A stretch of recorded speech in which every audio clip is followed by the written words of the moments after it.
A e dini se presidenti I parë I Argjentinës mund të ketë qenë shqiptar? Po, një pasardhës I një familje nga Himara që përfundoi në majën e pushtetit në Amerikën e Jugut.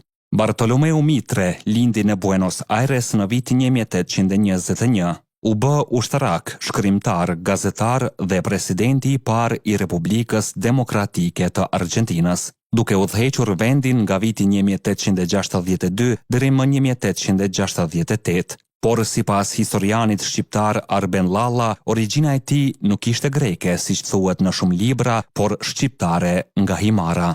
Familja e tij, Mitru apo Dhimitru, ishte larguar nga Himara rreth vitit 1670 dhe ishte vendosur në Venecia, ku emri u latinizua në Mitre.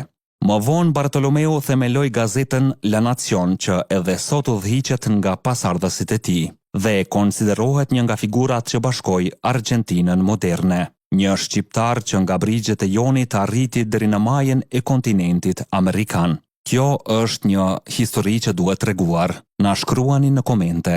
A besoni se rënjet shqiptare të Bartolomeu Mitres janë të vërteta? Ne jemi histori epike. Aty ku e kaluara rilind.